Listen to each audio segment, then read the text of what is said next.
रूस के deputy prime minister दिमेंत्रु Patrushev, केंद्रीय मंत्रिमंडल के मेरे सहयोगी चिराग पासवान, रवनीत जी, प्रताप राव जाधव जी,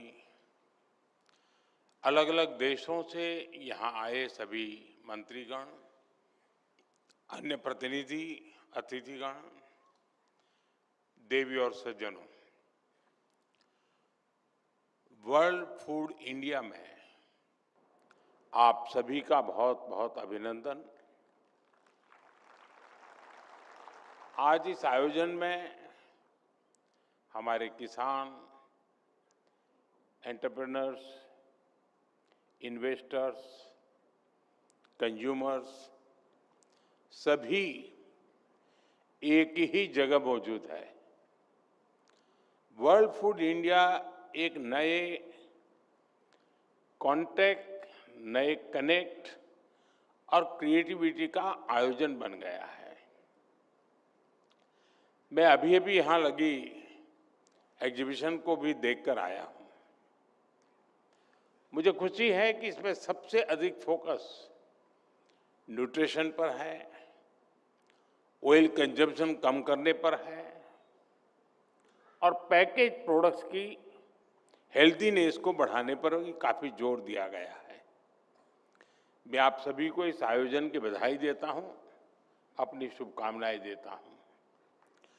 फ्रेंड्स, इस इन्वेस्टमेंट से पहले जहां वो इन्वेस्ट करने जा रहे हैं वहां की नेचुरल स्ट्रेंथ को देखता है।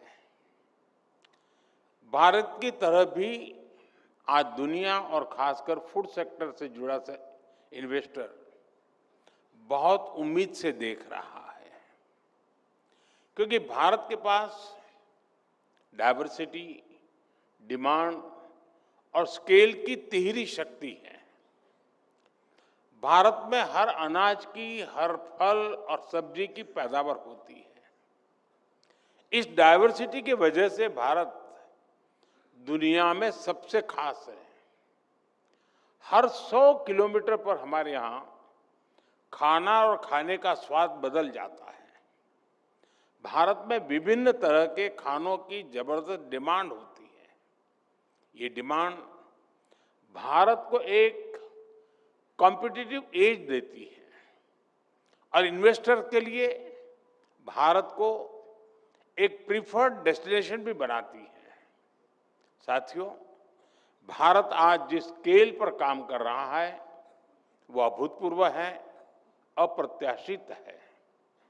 बीते 10 सालों में भारत के 25 करोड़ लोगों ने गरीबी को हराया है। ये सभी साथी अब नियो मिडिल क्लास का हिस्सा बने हैं। ये नियो मिडिल क्लास देश की सबसे एनर्जेटिक, सबसे एस्पिरेशनल क्लास है।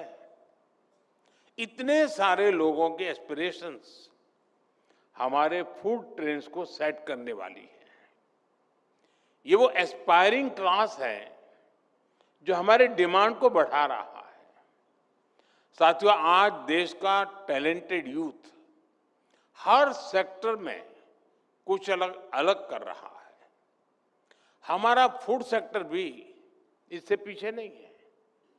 आज भारत दुनिया का तीसरा सबसे बड़ा स्टार्टअप इकोसिस्टम है और इनमें से कई सारे स्टार्टअप्स फूड और एग्रीकल्चर सेक्टर्स में काम करते हैं। एआई, ई कॉमर्स, ड्रोन्स और ऐप्स को भी इस सेक्टर से जोड़ा जा रहा है। हमारे ये स्टार्टअप्स सप्लाई चेन्स, रिटेल और प्रोसेसिंग के तरीके बदल रहे हैं।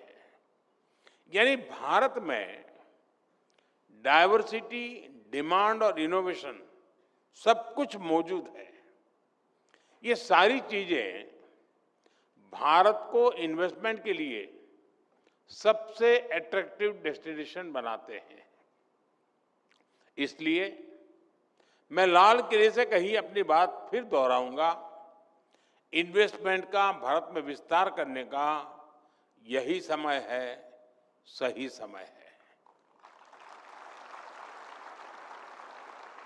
साथियों, 21वीं सेंचुरी में दुनिया के सामने कितनी सारी चुनौतियां हैं, इससे हम सभी भली भांति परिचित हैं। आप ये भी जानते हैं कि जब जब जो चैलेंजेस दुनिया के सामने आए हैं, भारत ने आगे बढ़कर अपनी सकारात्मक भूमिका निभाई है। ग्लोबल फूड सिक्योरिटी में भी भारत निरंतर कंट्रीब्यूट कर रहा है। हमारे किसानों, हमारे पशुपालकों, हमारे मछुआरों के परिश्रम और सरकार की नीतियों से भारत का सामर्थ्य निरंतर बढ़ रहा है। बीते दशक में हमारे फूड ग्रेन प्रोडक्शन में काफी वृद्धि हुई है।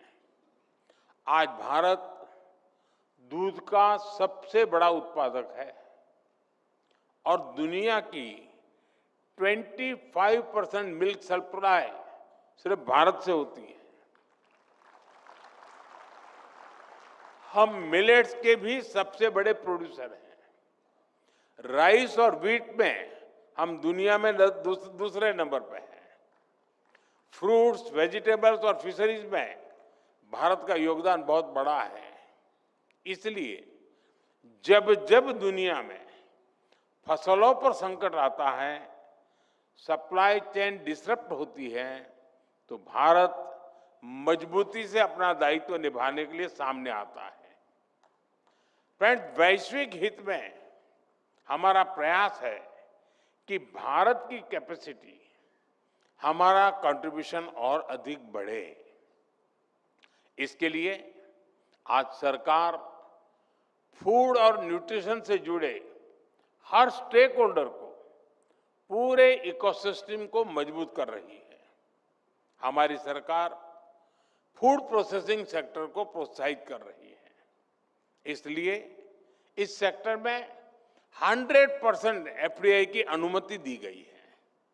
इसके अलावा पीएलआई स्कीम और मेगा फूड पार्क के विस्तार से भी इस सेक्टर को मदद मिली है। भारत आज दुनिया की सबसे बड़ी स्टोरेज इंफ्रास्ट्रक्चर स्कीम भी चला रहा है। सरकार के इन प्रयासों का परिणाम भी दिख रहा है। बीते 10 साल में भारत की प्रोसेसिंग कैपेसिटी में 20 गुना वृद्धि हुई है। हमारे प्रोसेस्ड फूड से जुड़े एक्सपोर्ट भी 2 गुने से ज्यादा हो गए हैं।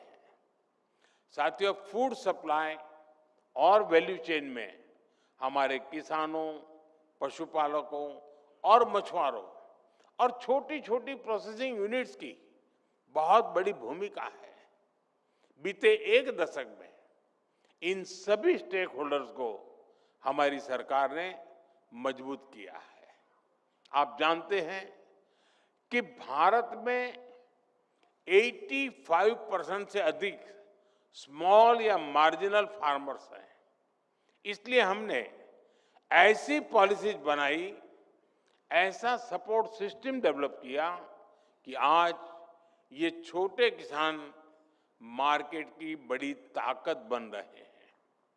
साथियों, अब जैसे माइक्रो फूड प्रोसेसिंग यूनिट्स हैं, इनको हमारे सेल्फ हेल्प ग्रुप चलाते हैं।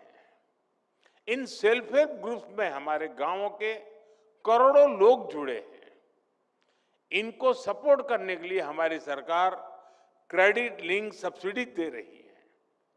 आज भी इन साथियों को करीब 800 करोड़ रुपए की सब्सिडी अभी अभी आपके सामने ट्रांसफर की गई है। साथियों, इसी तरह हमारी सरकार फार्मर प्रोड्यूसर ऑर्गेनाइजेशन यानी एफपीओज का विस्तार कर रही है। 2014 के बाद से देश में 10,000 एफपीओज बन चुके हैं।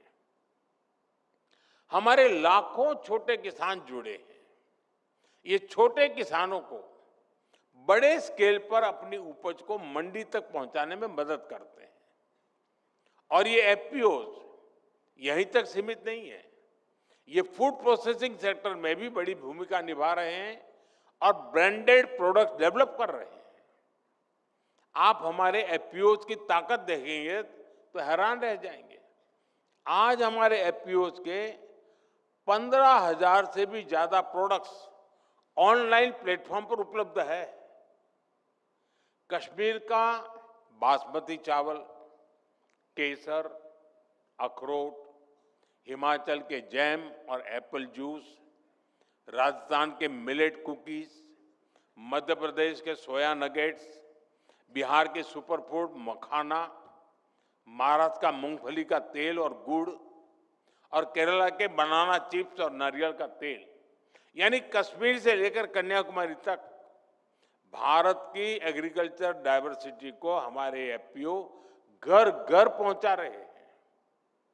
और आपको जानकर अच्छा लगेगा कि 1100 से अधिक एफपीओ करोड़पति बन गए हैं, यानी उनका एनुअल टर्नओवर 1 करोड़ से अधिक का हो चुका है। एफपीओज आज किसानों की आय बढ़ाने और नौजवानों को रोजगार देने में बड़ा रोल निभा रहे हैं। साथियों, एफपीओज के अलावा भारत में कोऑपरेटिव्स की भी बहुत बड़ी ताकत है और ये साल तो इंटरनेशनल ईयर ऑफ कोऑपरेटिव्स का है। भारत में भी कोऑपरेटिव्स हमारे डेयरी सेक्टर को, हमारी रूरल इकोनॉमी को एक नई शक्ति दे रहे हैं। कोऑपरेटिव्स के इसी महत्व को समझते हुए हमने इसके लिए एक अलग से मिनिस्ट्री बनाई है ताकि हमारी पॉलिसीज को इन कोऑपरेटिव की जरूरत के हिसाब से ढाला जा सके। इस सेक्टर के लिए टैक्स और ट्रांसपेरेंसी रिफॉर्म्स भी किए गए हैं। पॉलिसी लेवल पर हुए इस बदलाव के कारण कोऑपरेटिव सेक्टर को नई मजबूती मिली है। साथियों, मरीन और फिशरीज में भी भारत की ग्रोथ शानदार है। बीते दशक में फिशरीज सेक्टर से जुड़े इंफ्रास्ट्रक्चर का हमने विस्तार किया। हमने मछुआरों को फंडिंग सपोर्ट दी, डीप सी फिशिंग बोट के लिए मदद दी। इससे हमारा मरीन प्रोडक्शन और एक्सपोर्ट दोनों बढ़े हैं। आज ये सेक्टर करीब 3 करोड़ लोगों को रोजगार दे रहा है। हमारा प्रयास मरीन प्रोडक्ट्स की प्रोसेसिंग में भी विस्तार करने का है। इसके लिए modern processing plants, cold chain और स्मार्ट हार्बर के जैसे फैसिलिटीज पर निवेश किया जा रहा है। साथियों, फसलों को सुरक्षित रखने के लिए भी हम मॉडर्न टेक्नोलॉजी पर इन्वेस्ट कर रहे हैं। किसानों को फूड इरेडिकेशन की तकनीक से जोड़ा जा रहा है। इससे हमारे एग्रीकल्चर प्रोडक्ट्स की सेल्फ लाइफ बढ़ी है और फूड सिक्योरिटी मजबूत हुई है।